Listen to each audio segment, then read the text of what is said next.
Nah, sebelumnya kita udah berhasil untuk membuat sebuah simple vault di mana user bisa deposit, staking, dan juga withdraw. Tetapi ada masalah besar, yaitu kita belum mengimplementasikan security dan juga best practice terhadap kontrak tersebut. Maka dari itu, di modul kali ini kita akan bahas tentang security dan juga best practice untuk sebuah smart contract.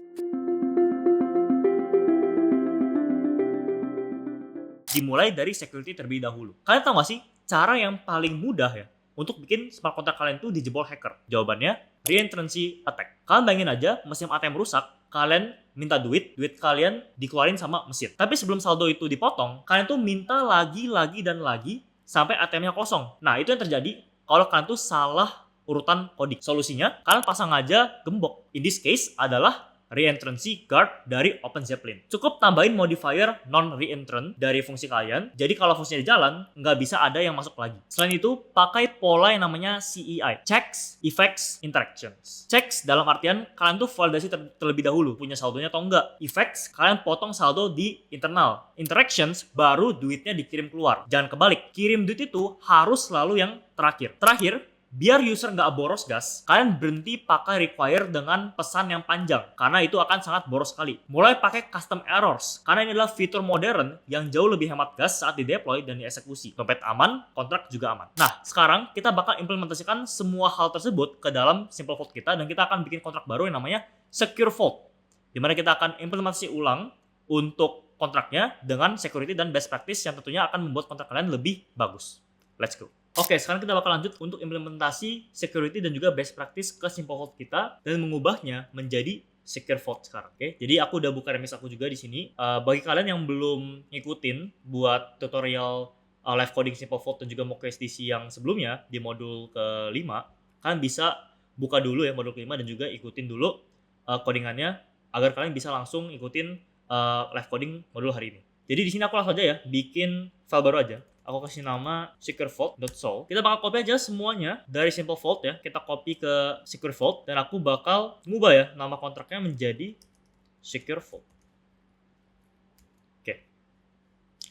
Nah, di sini pertama yang harus kita lakukan adalah aku mau mencegah yang namanya reentrancy attack gitu ya. Jadi di sini kontrak secure vault bakal nge-inherit namanya reentrancy guard. Yang dimana reentrancy guard ini ada dari OpenZeppelin. Jadi kita bisa import lagi ya dari OpenZeppelin /contracts/security/reentrancy guard.sol. Oke, udah nggak error lagi. Nah, nextnya aku juga bakal pakai error sekarang ya untuk custom error sehingga dia bakal lebih gas efficient.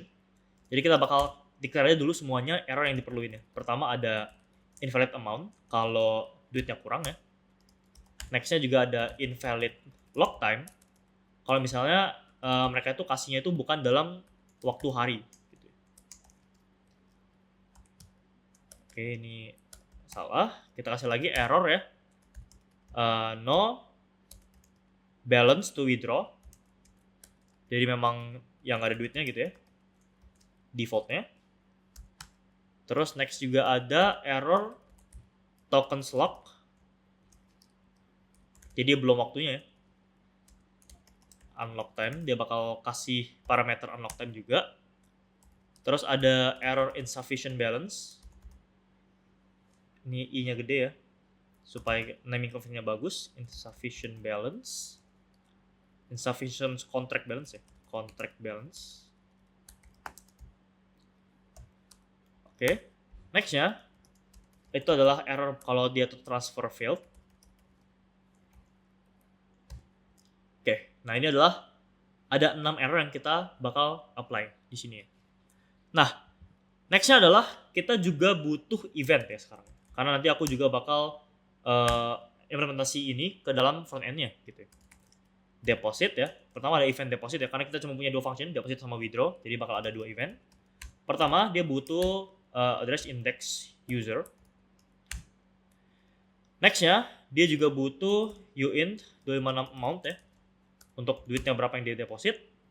Dan terakhir adalah buat lock time. Unlock time ya. Unlock time. Nah, next adalah dia juga ada event withdraw ya. yang dimana dia bakal butuh, nah ini udah kasih autocomplete-nya, ada user, amount, sama bukan unlock time ya, yaitu rewardnya berapa buat withdraw. Oke. Nah, udah semua untuk event, error, sekarang kita tinggal implementasi sama reinterncy guard-nya juga. Nah, untuk di function-nya, ini jangan lupa dikasih non reentrant ya di sini. Non reentrant. Dan di withdraw-nya juga dikasih aja. Non reentrant. And ini aku copy aja. Oke. Dan untuk next-nya adalah untuk error ya. Yang pertama adalah untuk kita harus validasi dulu ya. Kita kasih space dulu. Yang pertama adalah jika amount-nya itu adalah 0. Berarti dia bakal revert langsung aja invalid amount. Next-nya adalah ketika log time-nya itu adalah 0. Jadi kosong nih dudanya. Dia bakal revert ya invalid log time. Oke. Nah, kita juga bakal ganti ya. Di sini yang token dot transfer form-nya kita bakal jadiin boolean aja. Karena kita harus ngebalikin error gitu ya. Jadi kalau misalnya dia sukses ya, kalau misalnya dia nggak sukses, dia bakal revert transfer failed. Transfer failed. Oke. Sisanya masih sama. Paling yang terakhir, kita jangan lupa buat nge-emit eventnya. Kalau misalnya deposit ini memang berhasil gitu ya. Kita bakal emit deposit. Kita bakal kirim ya, ini perlu apa? Kan dia perlu user, amount, sama unlock time. Berarti sendernya, amount-nya, sama unlock time ya. Yaitu user info. Oke. User info. Datanya si message sender dot unlock time. Oke. Untuk deposit udah kelar. Lanjut kita ke yang withdraw. Yang pertama adalah kita harus cek juga ya. Cek lagi untuk balance-nya benar atau enggak. Ini require kita hapus aja karena kita udah pakai yang hemat gas sekarang. Pakai error ya. Pertama adalah kalau user.balance-nya adalah 0, berarti kita bakal revert dia. Berarti dia adalah no balance to withdraw. Jadi dia memang nggak punya duit untuk ditarik. Nah, next lagi adalah kalau misalnya hari sekarang itu kurang dari unlock time ya. Jadi masih belum bisa ditarik ya. Berarti kita bakal revert ya langsung tokensnya masih di lock. Oke. User.unlockTime. Kita kasih info juga. Oke, ini ada kurang S ya, token lock. Oke. Aku lihat dulu di atas ya, namanya apa? Token lock. Kita ke bawah. Oke. Next ya, kita lanjut ke bawah sini. Sekarang kita juga bakal cek juga ya. Kalau misalnya token dia balance-nya itu cukup uang gitu ya. Balance of address dari si address dari si ini vault-nya ya. Oke. Itu apakah kurang dari total payout ya. Total payout di sini kita bikin dulu ya. uin 256 total payout-nya, aku lupa bikin ya. Sama dengan amount ditambah reward. Ya, kalau dia kurang dari total payout, kita langsung aja revert ya. Dia sebagai insufficient contract balance. Oke.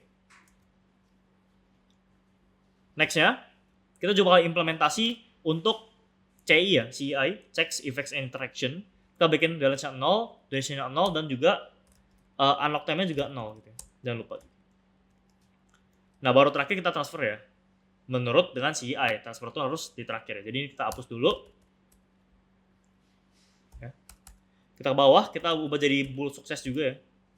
Sama kayak yang di atas. token dot transfer, ya dia bakal kasih msg.sendernya untuk transfer ya kan, dengan total payoutnya. Nah kalau dia misalnya nggak sukses, berarti dia bakal revert transfer failed ya. Oke, lalu kita bakal terakhir yaitu emit eventnya, yaitu event si withdraw. Untuk user amount sama reward ya, usernya adalah msg.sender. Oke, nah sekarang kita udah berhasil buat nge-apply semuanya dari security, custom guest ke event juga. Dan ini adalah kontrak yang jauh lebih bagus ya dibandingkan simple vault kita tadi gitu, yang sebelumnya kita udah bikin. Sekarang kita udah punya security, kita udah punya gas yang lebih efisien, dan juga udah bisa ngomong ya ke front end. Jadi di sini sebenarnya cara kerjanya masih sama kayak yang modul sebelumnya yang udah aku jelasin. Nah, palingan di sini aku juga udah bikin front end-nya ya. Simple aja. Ini sebenarnya AI yang bikin UI-nya, tapi aku mau kalian tuh bisa ngecek juga di GitHub aku ya. Cara implementasi ya, integrasi front end-nya itu gimana? Cara kita ngambil API-nya, ya kita taruh sini ke front end-nya, terus kita gabungin gitu ya, jadi hooks gitu, tinggal kita pakai. Ya, jangan lupa ya kalian bisa ngambil API-nya dari Block Explorer-nya gitu ya, yang udah kalian deploy dan verify tadi. Oke, jadi dengan pelajaran ini, aku harap kalian bisa mengembangkan lagi kontrak yang ada sekarang, secure vault-nya. Kalian bisa tambahin function-function yang lebih bagus, kalian bisa apply kontrak lain yang lebih bagus juga, atau kalian mau bikin project lain yang lebih bagus, itu lebih bagus lagi. Dan kalau kalian memang bikin itu, pastiin aja kalian share ya, terus kalian juga mention kita gitu, supaya aku bisa lihat juga progress kalian tuh gimana. Dan kalau kalian mau minta bantuan juga bisa tag aku aja. Jadi jangan lupa buat lihat aja GitHub aku di sini kalau kalian mau lihat gimana cara integrate front end-nya, dan I hope ini bisa menjadi pelajaran yang berharga buat kalian. Jadi kita bakal lanjut ke modul selanjutnya.